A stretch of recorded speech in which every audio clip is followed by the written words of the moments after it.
Cloud, eu não vou entrar em detalhes aí, né, palestra sobre Cloud, mas Cloud basicamente juntou todas as boas práticas de sysadmin com regras de negócio e criaram uma palavra Cloud, que no final, apesar de ser bootstrap, acabou criando algumas regras boas, obrigou as pessoas a terem boas práticas, né? E uma das boas práticas foi ditada pela Amazon, que foi uma das pioneiras com Cloud Computing. E quantos de vocês já usou a Amazon? Da Amazon? Conhece sobre máquinas efêmeras? Alguém sabe o que significa máquinas efêmeras?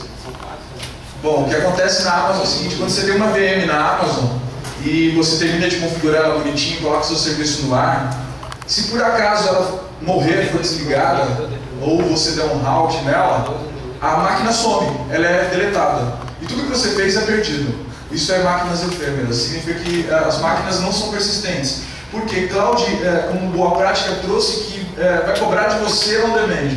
Então, enquanto você tiver a máquina ligada, eles vão cobrar de você. Só que não era justo para eles também, se você desligar, ficar ocupando espaço em disco lá, e os caras vão cobrar nenhum centavo, então as máquinas morrem. Né? Se você tem uma máquina, você gerencia uma única máquina na Amazon, não é fácil de você resolver isso. Porque você termina de configurar bonitinho sua máquina, aí você tira um snapshot dela, e aí a próxima vez que você precisar subir ela de novo, você sobe do snapshot, uma única máquina, você já está com a configuração pronta, você não precisa mudar nada, ela vai ligar bonitinha e vai voltar a funcionar. Para alguns dados fixos, eles dão um outro serviço, né, tudo vai cobrando, né, vai colocando as pecinhas, vai ficando mais caro, que eles dão o tal do EBS, que é um disco para onde você vai colocar os dados que são persistentes, por exemplo, banco de dados, essas coisas. Então, se tem uma máquina que é efêmera, morre, todos os dados que estão no sistema dela morrem, e você tem um outro disco que seus dados persistem. E aí você pode taxar ele toda vez que você criar essa máquina de novo. Só que aí é fácil gerenciar uma máquina só, né? Agora você imagina você ter N máquinas e aí você usar uma outra ferramenta uma outra boa prática que surgiu com o Cloud, que é o auto-scale. Alguém sabe o que é auto-scale?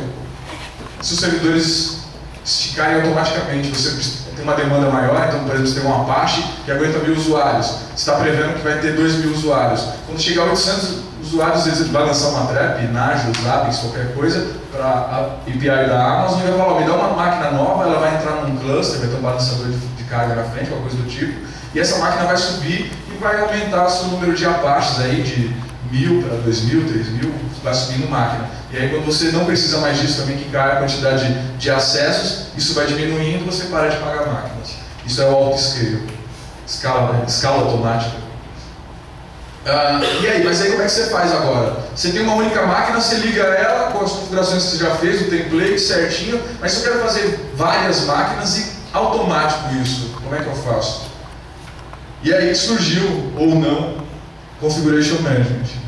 Cloud é mais ou menos Multitask de 2005, 2004, só que aí você vê uns Configuration Management que já existem há muito tempo, desde 1993, que já fazia configuração automática já em Unix, aí, o Linux estava nascendo, aí ele já estava configurando automaticamente Unix. A primeira versão dele saiu em 1993, é escrito em Perl, hoje está no CF3 já, e ele já foi portado para C. Eu não vou entrar em detalhes sobre o CF, mas ele é o melhor para explicar o Configuration Management.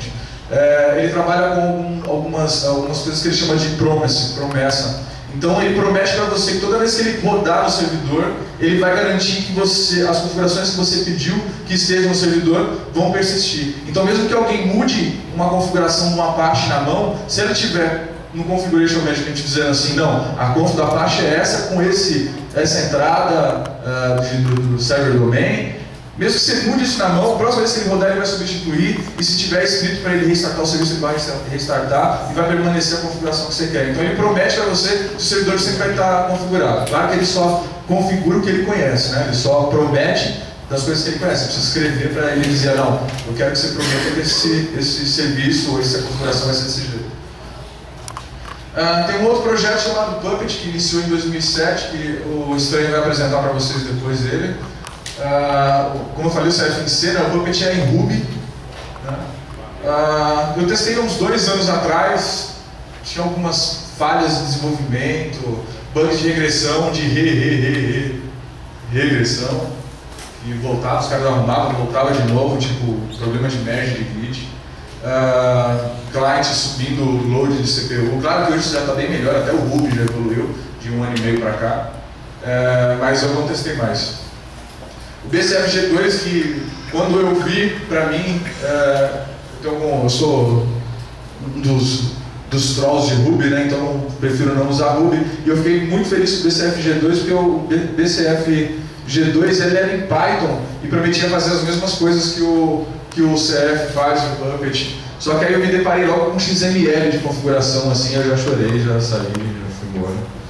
Não dá, XML, ficar escrevendo XML na mão. E também não era product ready na época, não dava para ser usado em produção. E aí, Chef, que é o cara que a gente vai falar agora. O Chef começou o desenvolvimento dele em 2009 e é um cara que eu admiro muito por ter começado tão cedo e já está tão maduro do jeito que está. Também Ruby, tá? Rubyzão, podre. E ele veio basicamente para diminuir esse serviço para a gente. Imagina quantos chineses você ia precisar para um e-commerce da Amazon. Quantos chineses você precisaria para ir, cada vez que sobe uma maquininha, ele ir lá e configurar na mão, né? Imagina.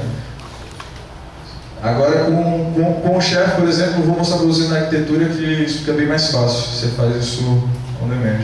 Bom, vocês desculpem a apresentação, eu fiz meio correndo, a semana estava meio cheia de trabalho, eu fiz meio correndo, algumas coisas eu nem vou falar, vou falar direto. Mas basicamente o Chef, o conceito dele é que ele vai ser um framework de desenvolvimento de um configuration management. Ele te dá a base e você faz as coisas em cima. Então ele tem um servidor pequeno e um cliente pequeno, escrito em Ruby, como eu falei. E essa é a arquitetura dele. Isso pode escalar para nodes externos, tá? Basicamente isso daqui é o server, daqui para cima é o server e daqui para baixo são os clientes que acessam o servidor. Tudo que você escreve nele, todas as configurações que você pede para escrever, dados de quantas vezes ele rodou no servidor, ele salva no CouchDB. Também não sei porque o CouchDB é REST.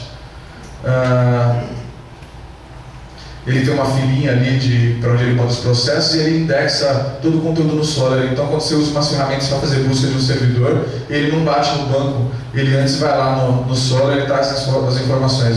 O Solr é um indexador do Apache Foundation. E aqui para baixo são os caras que podem acessar o Chef Server via a API dele, né? Ninguém bate direto no banco, ninguém bate direto no Solr, todo mundo tem que passar pela API do Chef para ir consultar alguma coisa no banco ou no Indexer. A gente tem alguns clients, eu vou falar cada um separado deles, mas esse daqui eu não vou falar, então vou mostrar para vocês, que é a mesma coisa que eu vou fazer em linha de comando depois para vocês. Ele faz via web, só que você vai editar JSON num form de navegador, é meio chatinho também. E aqui não dá para ler, mas está escrito Knife, né? Como é Chef, vocês vão ver que todas as ferramentinhas, tudo que a gente vai falar tem a ver com cozinha mesmo, né? de cozinhar mesmo. E aqui são os clients, que nada mais são do que as máquinas que a gente vai instanciar, que a gente imagina que a gente vai subir automaticamente. Os clients são os servidores, tá? Então, por exemplo, cada cliente daquele ele pode ser um Apache, um MySQL, qualquer coisa que você criar. Os componentes do Chef é Chef Client. Client é qualquer cara que tem uma chave para acessar a API. Então, eu criei uma chave para você poder usar o Knife para configurar, como a gente já viu mais pra frente. Ele é um client. E o Node é um servidor que vai ser configurado pelo Chef. Só que o Node também é um client, porque ele precisa de uma chave para poder acessar. Vou mostrar para vocês mais pra frente. O Chef Index, que é o cara lá que eu mostrei para vocês, com o Solr, o Chef Server e o Chef Solo. O Chef Solo também vou falar no final da apresentação. O client, ele fala com o Chef Server, do jeito que eu mostrei para vocês na arquitetura. Ele não fala direto com o banco, nem direto com o Solr. E ele autentica via uma chave RSA. Então, antes dele falar com o servidor, ele precisa se cadastrar no servidor, e aí ele recebe uma chave. Essa chave teoricamente segura, né? Esse é a que a gente usa para SSH para criar as chaves para logo automático. E depois que ele troca essas informações e se autentica, tudo é encriptado também via essa chave. Então é uma criptografia dele própria, né? Feito com a própria chave que ele faz. E ele é idempotente. Significa que depois que ele conversa, ele baixa uma vez no servidor, ele manda, mostrar os processos, ele manda uma informação para o servidor, ele vê se tem alguma atualização, ele baixa a atualização. Para rodar essa atualização das configurações que você tem, ele não precisa mais bater no servidor, ele roda sozinho. Então ele não precisa do servidor, ele não estressa o servidor, a não ser para fazer os updates das configurações novas. Chef Node, como eu falei, são os servidores, né? E aí cada node tem algumas informações que você pode fazer buscas depois com a ferramentinha com knife, né? Com a faca. E ele traz um JSON para vocês, né? Então você tem um JSON com todas as informações. Nossa, isso é grande pra cacete, velho. Tipo, eu coloquei os 3 pontinhos ali só pra gente ter uma visão.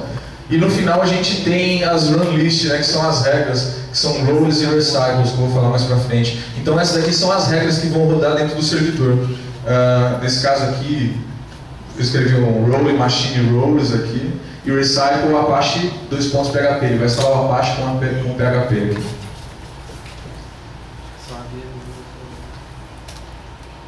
O Chef Index nada mais é do que uma fila consumidor. Então, quando surgir um node novo, ou o node for fazer uma busca lá, o chefe pega, manda uma mensagem para a fila, fala, tem um servidor novo aí. Aí o Solar, o Expander, o Chef Expander é um consumer, ele olha na fila e fala, opa, tem uma mensagem nova do Chef Server, tem um node novo. Aí ele fala, então faz o seguinte, Chef Server, manda todos os dados que você já coletou desse servidor para eu indexar aqui. Aí a próxima vez que você vai fazer uma busca, ele vai direto lá no Solar, ele não passa mais pela fila. Quer pegar uma extensão? E o Chef Server, que eu já expliquei, ele vai com um CouchDB, né, que é o banco de dados REST. Tem uma interface web, eu pouco uso, prefiro Command Line, o pessoal do Slack também prefere Command Line. E ele fala com uma API REST. Outro ponto de acesso. É REST com JSON, tá? Todo mundo sabe o que é REST? É conexão HTTP. Aí ele faz um put, manda um XML, um JSON, e aí o servidor faz o que ele quiser também. A anatomia do chefe, basicamente, esse gráfico está na wiki da Opscode, tá? O chefe é da Opscode, depois se vocês quiserem entrar, quem tiver com conexão à internet aí, Opscode. Procurando no Google chefe Opscode. Isso aqui vocês vão ver lá. É como o UML de como o chefe client roda. Bom, basicamente quando o chefe client roda, ele pega todas as informações do servidor, se tiver DMI, decode, tudo, ele pega todas as informações do servidor, ele valida se o servidor já está registrado, se não tiver registrado ele usa uma chave de validação para se registrar lá no server, você tem que trocar manual ou já deixa dentro da imagem que você vai subir. E aí se ele já registrado, ele autentica com o chefclient.pen, e aí ele já conecta dentro da máquina. Bom, se ele já existe, ele tenta sincronizar as informações, se tiver alguma modificação ele sincroniza. Olha, esse servidor aqui mudou o IP, ele vai lá no Solar e fala assim, ó, Solar, agora não é mais esse IP aqui. Então ele sincroniza tudo, baixa as livrarias novas, né, que são os códigos que você faz aí para interagir com DPKG, com install PKG, enfim. Carrega os atributos, carrega as definições e carrega as receitas, né, os recycles. Depois que ele carregou tudo, baixou, aí acabou a conversa com o servidor, aí ele começa sozinho. Carrega as livrarias, carrega os atributos, as definições e depois as receitas. Depois que ele faz tudo isso, ele carregou, aí ele começa a configurar tudo e conferir todas as configurações, ver se alguém mexeu. Faz ver MD5 dos arquivos, ele guarda o MD5 da última modificação. E depois que ele roda e configura tudo certinho, você pode configurar uma notificação, que pode ser um trap para uns Zabbix, pode ser para um Nagios. Então, por exemplo, eu fiz uma configuração no último deploy, foi um mês atrás, só que a última vez que o chefe rodou, ele mandou uma notificação falando que mudou um arquivo. alguém fez alguma coisa na mão, ou proposital, ou indevido, mas deveria ter feito no chefe e não lá. Ele vai sobrescrever de novo e vai cagar o que você fez. Então toda modificação tem que ser feita no chefe. Vai falar, opa, Nardes, alerta aí o cara aí de operação que alguém mudou alguma coisa lá no servidor. Tem change? Não, não tem change. Opa, então peraí. Vamos investigar. E também pode dar notificações de status de conexão entre o nó e o servidor. Também um teste de rede, latência, bem legal. Bom, falei que estava bem completinha isso. Apresentação, vou para o hands-on.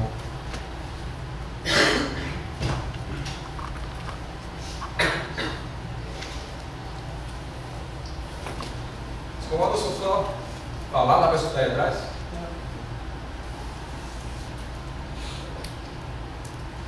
Bom, tenho duas VMzinhas aqui.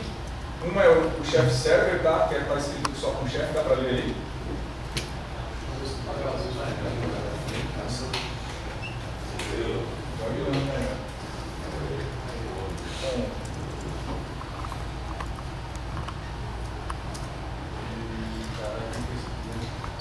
Não é o gnome interno, como é que eu isso aqui? Alguém sabe como é KDE? Não, KDE.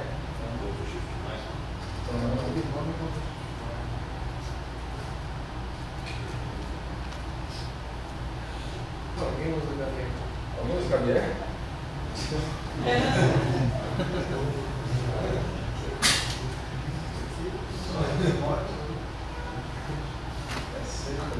Dá pra chegar aí, gente? Ah, beleza. Dá mesmo? Beleza. Não vou entrar em detalhes como instalar, como também continua no terminal do KDE? Tá um monte de Tem zoom? Tem. Como faz?